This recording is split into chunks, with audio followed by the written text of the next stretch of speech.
It's anti-Semitic. That's what it is. Fundamentally okay, please stop with this nonsense. I get called a fascist every single day. I can call you an anti-Semitic because it's exactly what you are doing. It is pathetic. He Is that wants to why? arrest Bibi Netanyahu. He should be arrested. He's a war criminal. There you go.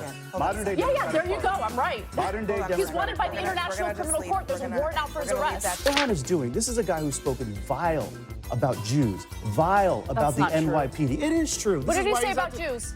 What did he say? From the river to the Verbatim. sea. This is why you have rabbis telling their congregations to vote for This is the new Democratic Party policy. This is the platform. It is a rejection of the... Guess what? You never delivered. The one mayor that actually delivered on something, Mayor Giuliani. What did he say he was going to do? Get the crime crisis under... Hello, everybody.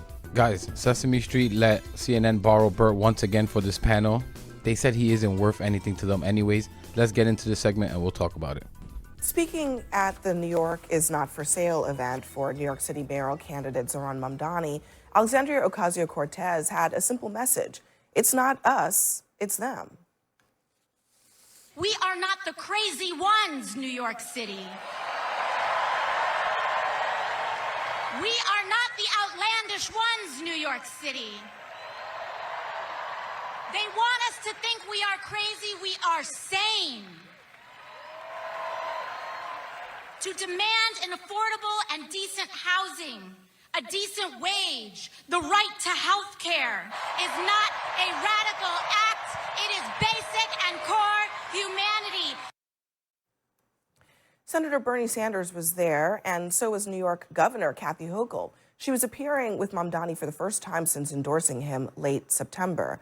That was met by ridicule, what you heard there from AOC, from Republicans, including from House Speaker Mike Johnson. Let's listen. We saw our clearest sign yet that this radical insurgent movement in the Democrat Party is succeeding.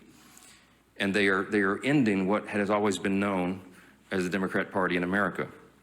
After a months-long pressure campaign from the far left, House Minority Leader Hakeem Jeffries finally relented. He gave in, and he gave his endorsement to the socialist running to be mayor of New York City. So none of that is surprising that Mike Johnson would say that, but I also think that there's something happening in New York City, at least, when you get, 15,000 people in a room, and they are all there to support the guy who's calling himself a socialist.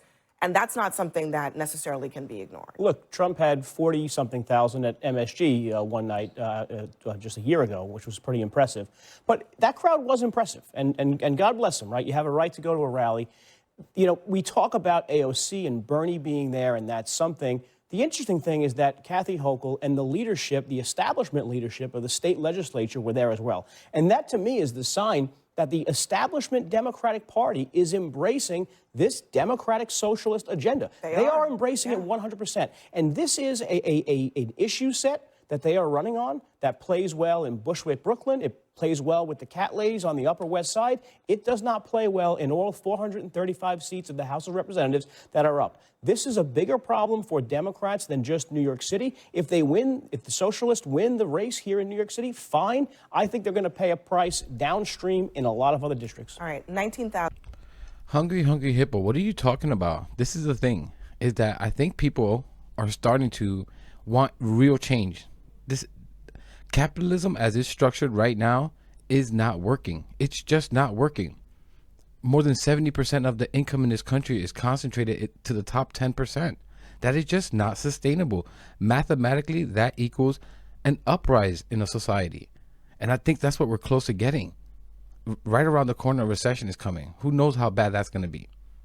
I think most people, I've said this before, wouldn't be against capitalism if it simply worked, and that there were some guardrails and a tax system that worked fairly against the super wealthy, that they pay their effing fair share. I mean, I don't think that's just so hard to ask for. Like, it's not so much to ask for. The super rich are screwing everyone. They refuse to pay a fair tax rate. The richest 400 families paid 8%. 8%, don't ever forget that, on average, while we're in the 20s and 30s percentage. I make this argument that the reason we pay so high of taxes is because they pay so damn low. Like, we are literally subsidizing the rich in this country. as we speak. Literally socialism, but only for the rich. That's called fuckery. It's not even capitalism anymore. It's fuckerism. Like, I don't know how many people can just argue, especially poor middle class people. How can you argue that the structure we have now is working? In MSG, by the way, but I think 40. but so I just double it. But no, I mean, look, I think that you're right that the establishment has come on board, Neera, with this moment for New York. But again, one of the reasons that they're doing it is because it seems like what Mamdani is able to do, a lot of other Democrats are not able to do around the country, which is get people really excited. The early voting numbers in New York right now are crazy, okay? The first weekend in 2021's general election, there were 31,000 people. So far, 223,000 early voting check-ins in New York in this general election. There's something going on here. There's definitely something going on in New York City. I think the question really is what will happen on Tuesday? I think that's really important. But there are multiple races on Tuesday. There's a New Jersey governor's race, a Virginia governor's race.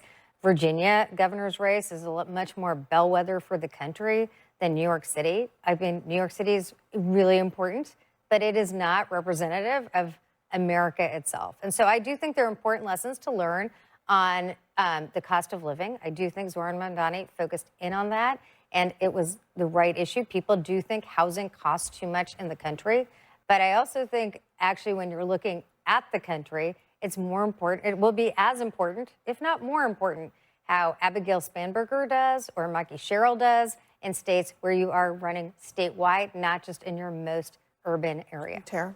I just think that this race, Zoran Mamdani, his messaging is all about affordability, which is smart. I mean, and I think that can affect both parties if they don't watch it soon. I mean, inflation is off the charts. The cost of living is insane. And if they don't seem to get the answers, if they don't get the answers from the Republican Party, we have to remember that there was always a crossover between the Bernie voters and the Trump voters. The populist message, it rings true. Doesn't matter who's saying it, okay? And somebody's got to bring answers. And he is now a shiny, bright object, and he's bringing people out. And I know it's a label of socialism, and it sounds crazy, but it's still the same populist message. But Tara, affordability is a problem. I think there's a fundamental. But affordability is a problem here in New York because of Democratic policies. Affordability is a problem in New Jersey because of energy policy. Grocery prices are up. Utility prices are up. Because in New Jersey, like you pointed out, New Jersey's energy policies have been crushed. Where is it cheap? Wait, where is it cheap to live in America? I want to know energy is cheaper in New York than New Jersey because of Phil Murphy's policies. Phil Murphy turned off the energy spigot, and New Jerseyans are paying the price. People's energy bills in New York. They're moving out of New York. Where is it? Where is it? Guys, just one second. I mean, Joe. Bert has been real quiet. He was whispering earlier. He said, oh, inflation is down. Costs are down. Such an effing liar. They must have told him to shut the F up because he was constantly interrupting in previous segments. Tara Palmieri, I think she was getting to this point. She was trying to make the point that, and it's a good one, is that the cheapest places to live are cheap because no one wants to effing live there. California and New York City, they constantly bash on these places. Why do you think they're so expensive? It's because they're highly desired places to live. Obviously, anyone with a few brain cells understands this. The most desired places, I'm sorry, are not Louisiana or Mississippi. There's a reason for that. Like, and I just don't get how anyone can just make this argument that this system works. The system that we currently have right now. I get it that Mamdani's message may not work in the middle of the country and more rural places, but I just don't understand why. Like, I would love to speak to them and ask argue to me why the system that we have now is working for you and how it will work for you 5, 10, 15 years from now. How will that work for you? Why not try something new? Why not try something different, revolutionary, right? Not just a little Band-Aid fix here and there. That's not going to do anything to change your life. Like, I just don't get how anyone can make the argument that just keep it how it is. A system where one man, Elon Musk, one racist, just one person is able to pay for the entire SNAP benefits this country pays out each year that Republicans are holding up right now. That he could pay it for 5 straight years, one person. Just one man. This is the amount of wealth he's been able to accumulate of nearly 400 people in this country. 400 million people in this country. Does that make any effing sense to you? That one person has that amount of wealth? Imagine if this wasn't the U.S. and you were reading this like on paper or some, or, you know, in a book. Does this make any system as a system, make any sense as a system that would work? It's not just the tax system too. It's almost effing everything the rich have their little greedy hands in. Healthcare, housing, private equity investment. There are no guardrails. There are no guardrails for these pricks. A lot of the reasons people's lives are shitty is because of these efforts needing to make an extra few bucks. You know how insane it is for Trump's ex-boo-boo to essentially have become president for a few months solely because he had that amount of wealth. Donated close to $300 million to Trump's campaign. Again, anyone who is all for capitalism, does this sound logical to you? And okay, this seems nothing to see here? Nothing should be done about this whatsoever? Come on. You're right in the sense that New York is run by Democrats. So yes, they're responsible for New York.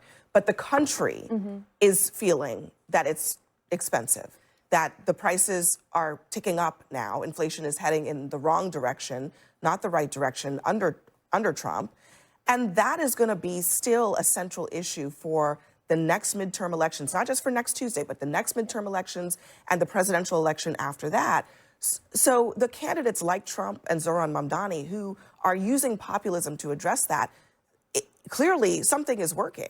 And Mamdani, just because he has a socialist next to his name, clearly voters are listening to the message more than they're listening to They're being that. sold a bag of goods that is just not going to come to fruition. If you look at Mayor de Blasio's, if you look at Bloomberg's, if you look at all of these Democrats who have ran the city, they promise the same thing and they never deliver. I have a brother in Queens. He's heard mayors since the 70s, since he was born, promise the same thing for the city. Guess what? You never delivered. The one mayor that actually delivered on something, Mayor Giuliani. What did he say he was going to do? Get the crime crisis under wraps. And what did he do? Crime deteriorated rapidly. And New Yorkers remember that. What Zoran is doing. What I remember with Giuliani is literally with his pants down, trying to do. Guys, you saw that with that Borat thing. And the stains on him, like, please don't speak to me about Giuliani. He's a national humiliation. Diablo, he really said Giuliani. Like, what happened? Sesame Street's education has failed you, Papi. They really have failed you. This is a guy who's spoken vile about Jews, vile about the NYPD. It is true. What did he say about Jews? What did he say? From the river to the Verbatim. sea.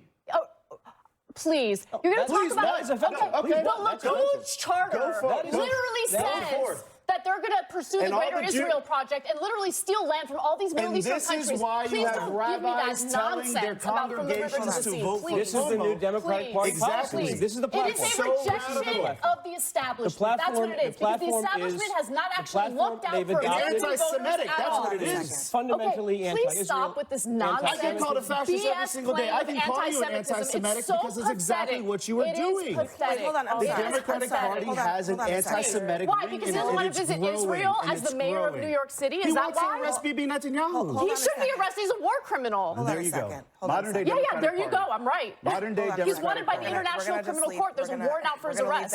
Modern day Democratic Party. Next for us. Guys, that's why it's hard for me to hate Anna Kasparian, because when she's a dog, she's a dog. She's a dogged contender. But anyways, I find it so humiliating and degrading to see a black Republican fighting this hard against made-up fake anti-Semitism from the left. Like, they're just making things up. Like, my man, you're worried about the Jewish people. Have you heard about what your party says about you? What they think of someone who looks like you? Would you like to speak about that, Papi? Like, they would just call calling your people you, watermelon people, in a group chat with your little Republican buddies there. What more needs to be said? And you're over here fighting the Jews, anti-Semitism. Like, you look like a complete buffoon. No one respects you. No one on this side, and I hate to break it to you, no one on your side respects you either. If only you could imagine what they say behind your back, what they think of you.